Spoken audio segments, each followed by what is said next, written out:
Assalamualaikum warahmatullahi wabarakatuh. Saya Hairunisa, NPM 20110303336 dari kelompok 11 akan menyampaikan materi tentang mudorobah. Mudorobah berasal dari kata al-drob yang berarti secara harfiah adalah berpergian atau berjalan. Selain al-drob, disebut juga kirot yang berasal dari al-qortu, berarti al-qottu potongan karena pemilik memotong sebagian hartanya untuk diperdagangkan dan memperoleh sebagai keuntungan. Jadi, menurut bahasa, mudorobah atau kirot berarti al-qottu potongan, berjalan, dan atau berpergian. Menurut para fuqaha, mudorobah ialah akad antara dua pihak orang saling menanggung. Salah satu pihak menyerahkan hartanya kepada pihak lain untuk diperdagangkan dengan bagian yang telah ditentukan dari keuntungan, seperti setengah atau sepertiga dengan syarat-syarat yang telah ditentukan. Menurut Hanafiyah, mudorobah adalah memandang tujuan dua pihak yang berakad yang berserikat dalam keuntungan atau laba, karena harta diserahkan kepada orang lain dan yang lain punya jasa mengolah harta itu. Makiyah berpendapat bahwa mudorobah ialah akad perwakilan di mana pemilik harta mengeluarkan hartanya kepada yang lain untuk diperdagangkan dengan pembayaran yang ditentukan. Contohnya emas dan perak.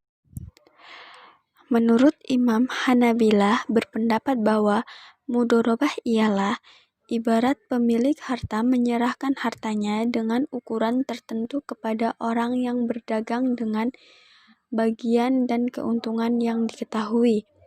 Menurut ulama Syafi'iyah berpendapat bahwa mudorobah ialah akad menentukan seseorang menyerahkan hartanya kepada orang lain untuk ditijarahkan. Landasan hukum mudorobah ada 4.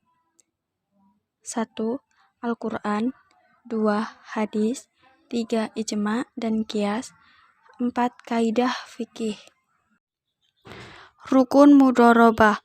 Ulama Hanafiyah berpendapat bahwa rukun mudorobah adalah ijab dan qabul, yakni lafadz yang menunjukkan ijab dan qabul dengan menggunakan mudorobah, muqoridoh, muamalah, dan kata-kata searti dengannya.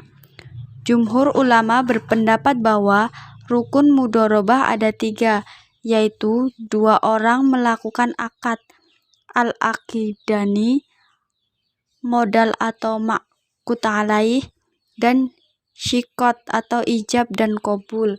Sedangkan ulama Syafi'iyah lebih merinci lagi seperti 5 rukun, yaitu modal, pekerjaan, laba, sihat, dan 2 orang akad. Jenis-jenis mudorobah. Jenis mudorobah diklarifikasikan ke dalam 3 jenis, yaitu mudorobah mutalaqoh, mudorobah muqayyadah, dan mudorobah mustaraqoh. Mudorobah mutalaqoh adalah mudorobah di mana pemilik dananya memberikan kebebasan kepada pengelola dana dalam mengelola investasinya, dan mudorobah ini disebut juga investasi tidak terikat. 2.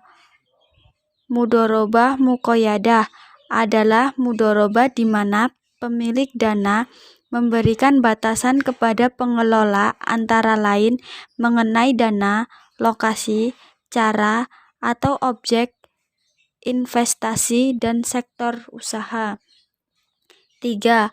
Mudorobah musyitarakah adalah mudorobah di mana pengelola dana menyerahkan modal atau dananya kepada kerjasama investasi. Syarat syah mudorobah. 1. Syarat akidani disyaratkan bagi orang yang melakukan akad, yakni pemilik modal dan pengusaha adalah ahli dalam mewakilkan atau menjadi wakil, sebab mudorib mengusahakan harta pemilik modal, yakni menjadi wakil. 2. Syarat modal. A.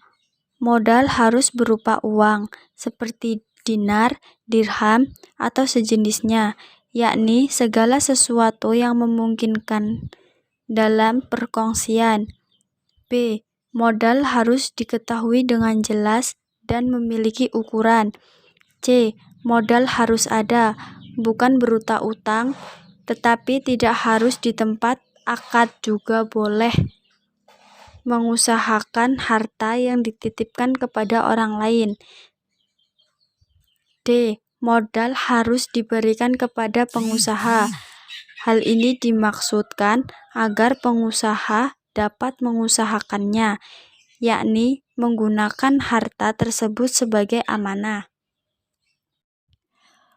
Hukum mudorobah. Hukum mudorobah terbagi menjadi dua, yaitu 1. Hukum mudorobah fasid. Beberapa hal dalam mudorobah fasid yang mengharuskan pemilik modal memberikan upah kepada pengusaha antara lain. A. Pemilik modal memberikan syarat kepada pengusaha dalam membeli, menjual, dan mengambil barang. B. Pemilik modal mengharuskan pengusaha untuk bermusyawarah sehingga pengusaha tidak bekerja kecuali atas izinnya. C. Pemilik modal memberikan syarat kepada pengusaha agar mencampurkan harta modal dengan harta orang lain atau barang atau miliknya. Hukum mudorobah shahih. Hukum mudorobah shahih yang tergolong shahih diantaranya tanggung jawab pengusaha. Apabila pengusaha berhutang, ia memiliki hak atas laba secara bersama-sama dengan pemilik modal. Jika mudorobah rusak karena adanya beberapa sebab yang menjadikannya rusak, pengusaha menjadi pedagang sehingga ia pun memiliki hak untuk mendapatkan upah. Jika harta rusak tanpa disengaja, ia tidak bertanggung jawab atas rusaknya.